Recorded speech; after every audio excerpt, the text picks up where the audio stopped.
आप सभी को राम राम। मैं दीपक कुमार आप सभी का स्वागत करता हूं आदर्श डायलॉग में। दोस्तों, आप सभी से निवेदन है कि वीडियो को देखिए, लाइक कीजिए, शेयर कीजिए और चैनल को सब्सक्राइब। दोस्तों, कल 7 राज्यों के 13 विधानसभा उपचुनाव के नतीजे घोषित हुए।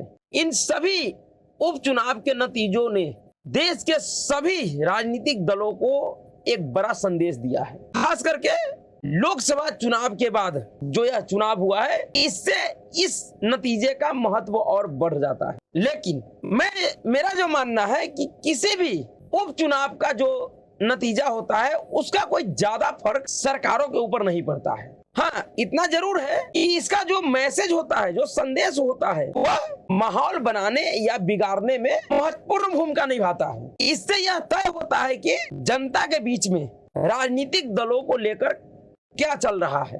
लेकिन इस उपचुनाव नतीजे के बाद जिस तरीके का माहौल देश में बनाया जा रहा है, जिस तरीके से यह दिखाने का प्रयास किया जा रहा है कि भारतीय जनता पार्टी का जो विजय रथ है वो अब धीरे धीरे रुकता हुआ दिखाई दे रहा है, मेरा मानना है कि ऐसा नहीं है। क्योंकि इस 13 सीटों पर जो चुनाव हुआ है उनमें से 3 सीट ऐसा है जो पहले भारतीय जनता पार्टी के पास था और वह इस उपचुनाव में हार गया है।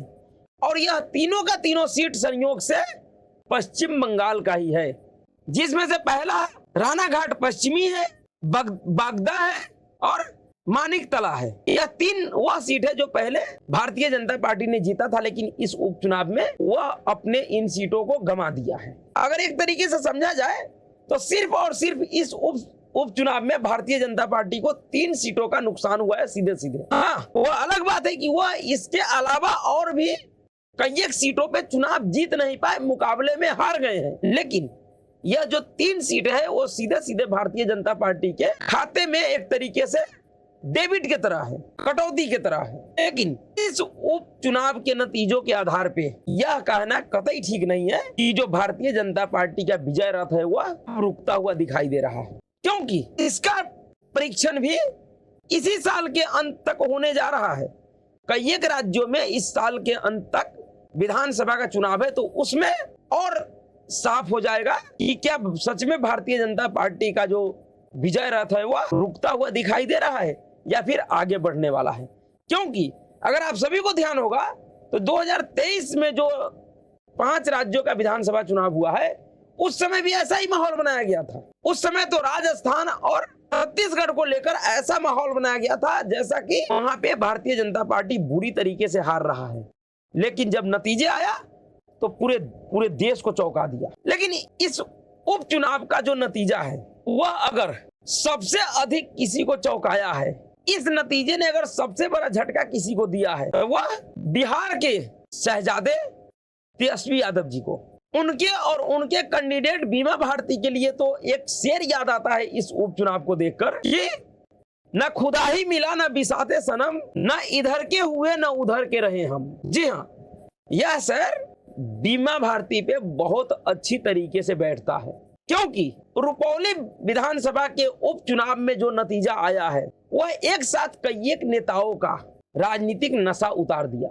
जो एक माहौल बनाया गया था लोकसभा चुनाव नतीजे के बाद, उस चुनावी नशा को इस उपचुनाव के नतीजों ने उतार दिया है पूरी तरीके से। रुपौली जो पूर्णिया लोकसभा क्षेत्र के अंदर आता है, वहां से आरजेडी का प्रत्याशी, आरजेडी की तरफ से बीमा भारती प्रत्याशी थी। जी हाँ, ये वही बीमा भारती है जो 2020 के विधानसभा चुनाव में जदयू के टिकट पे 19,330 वोट से एलजेपी के प्रत्याशी शंकर सिंह को हराई थी। लेकिन उपचुनाव में वही शंकर सिंह निर्दलीय प्रत्याशी के रूप में बीमा भारती को और जदयू का जो आधिकारिक प्रत्याशी कलाधर मंडल थे, इन दोनों ही लोगों को अच्छे मार्जिन से हराया है। ऐसे कोई ज्यादा बड़ा मार्जिन नहीं है, फिर भी उपचुनाव के नजरिए से अच्छा मार्जिन है। 8200 वोटों के अंतर से शंकर सिंह रुपौली विधानसभा के उपचुनाव में जीत गए हैं। बीमा भारती जो उस क्षेत्र से 2020 में विधायक चुनी गई थी, वह तीसरे नंबर पे आई हैं। समझ जाइए कि अपने ही विधानसभा में जिस सीट से वह पहले जीत चुकी थी, अभी लोकसभा चुनाव के पहले तक वह वहां से विधायक थी, लोकसभा चुनाव में सांसद बनने के लिए उन्होंने इस सीट से इस्तीफा दिया था। और इसका एक और कारण था कि बीमा भारती, जब बिहार में गठबंधन का सरकार टूटा था महागठबंधन से, जब नीतीश कुमार अलग हुए थे अपने भतीजे से, उस समय बीमा भारती नीतीश कुमार का साथ छोड़कर लालू परिवार के तरफ चले गए थे, लालू परिवार की तरफ चले गई थी, तेजस्वी प्रसाद यादव की तरफ, आरजेडी की तरफ चली गई थी। तो इसलिए कि लोकसभा के चुनाव में उनको सांसदी का टिकट मिल जाएगा, मिल गया, सांसदी का टिकट उनको मिल गया। लेकिन हुआ क्या, लोकसभा चुनाव में पूर्णिया से पप्पू यादव बीमा भारती को बुरी तरीके से पराजित कर दिया। उसके बाद अब उपचुनाव में फिर से प्रत्याशी आरजेडी के तरफ से बीमा भारती को बनाया गया। और इस बार उस बीमा भारती को, जिस सांसद महोदय को इस बात का घमंड था कि वह 4 बार का चुना गया सांसद है, निर्विरोध चुना गया सांसद, उनको किसी का दया की आवश्यकता नहीं होता है, वह महान सांसद अपना पूरा ताकत लगा दिया था बीमा भारती के पीछे। यहां तक कि पप्पू यादव ने रुपौली उपचुनाव में चुनाव पर प्रचार के दौरान उस क्षेत्र के मुस्लिमों से खुलकर यह आग्रह किया था। इन्होंने कहा था कि मैं इस क्षेत्र के सभी मुस्लिम भाइयों का पैर पकड़ता हूं कि इस उपचुनाव में अपने वोटों को बंटने नहीं दीजिएगा। यह पप्पू यादव का विशेष आग्रह था। इस तरीके का आग्रह तो उन्होंने अपने चुनाव के लिए भी नहीं किया था कि उन्होंने कहा हो कि मैं मुसलमानों का पैर पकड़ता हूं, लेकिन बीमा भारती के लिए पप्पू यादव मुस्लिमों का पैर पकड़ने तक को तैयार था। ऐसे यह जो अदा है उनका, यह काफी पुराना है। वो कई एक बार खुलकर मुस्लिम मंचों से तकरीरों में, जलसाओं में जाकर इस्लाम का प्रचार कर चुका है। उनका एक वीडियो बहुत वायरल हुआ था। इसलिए जो उनका जो यह आदत है मुस्लिम परस्ती का, वह पुराना है। लेकिन उपचुनाव में पप्पू यादव का भी यह जो नशा था वह उतर गया है। रुपौली विधानसभा के उपचुनाव में जो एम वाइज समीकरण जो है बिहार में, जिसको लालू प्रसाद यादव, तेजस्वी यादव माई समीकरण कहता है, वह माई या बाप या जो भी हो उनका समीकरण, वह पूरी तरीके से ध्वस्त हो गया। साथ ही साथ पप्पू यादव जो नाक रगड़ने तक को तैयार हो गया था, उनका नाक रगड़ना भी काम नहीं आया। और बीमा भारती, जिसके लिए 2-2 यादव बाहुबली, जिनके पीछे बिहार का सभी यादव समाज, मुस्लिम समाज एकजुट होकर खड़े होता है, वह दोनों बाहुबली मिलकर भी एक राजनीति के महत्वाकांक्षी महिला को, राजनीति के अति महत्वाकांक्षी महिला को चुनाव नहीं जितवा पाया। पप्पू यादव का पैर पकड़ना भी काम नहीं आया और वोट बट गया। वोट को बटने से पप्पू यादव और तेजस्वी प्रसाद यादव नहीं रोक पाया है। चुनाव प्रचार से एक दिन पहले, चुनाव प्रचार के आखिरी दिन यानी 9 जुलाई को तेजस्वी प्रसाद यादव बीमा भारती के साथ रुपौली विधानसभा क्षेत्र में जो एक हत्याकांड हुआ था, जिस हत्याकांड का मुख्य आरोपी बीमा भारती का पति और बेटा है, वह गिरफ्तार है, जेल में है इस समय। उस गोपाल मंडल या ऐसी कुछ नाम है, उसके घर पे गया था, तो उसके परिवार से मिलने के लिए गया था, उनसे आग्रह करने गया था कि आप मुझे वोट दीजिएगा। अब ये देखिए, यह स्टाइल, यह राजनीति का स्टाइल तेजस्वी यादव का है कि वह उस परिवार के घर पे गया था जिस परिवार के मुखिया का हत्या का आरोप उनके प्रत्याशी के पति और बेटे के ऊपर है, और उस प्रत्याशी को लेकर भी गया था तेजस्वी प्रसाद यादव। यह यादव स्टाइल ऑफ पॉलिटिक्स है। इसको आप इस तरीके से भी समझ सकते हैं कि शायद तेजस्वी प्रसाद यादव सहानुभूति जताने के बजाय उस परिवार को धमकाने भी गया हो, क्योंकि जिस महिला के पति और बेटे के ऊपर यह आरोप है कि उसने उस परिवार के मुखिया का हत्या किया, आप उस महिला को लेकर अगर उसके घर जाते हो तो इसका और क्या अर्थ निकाला जाए। बीमा भारती माफी मांगने तो गई नहीं थी, माफी तो उसने मांगा नहीं, माफी तो उन्होंने मांगी नहीं। अगर गए थे तो तेजस्वी यादव को ही बताना चाहिए था, या बीमा भारती माफी मांगने आई थी, ऐसा तो कोई खबर आया नहीं।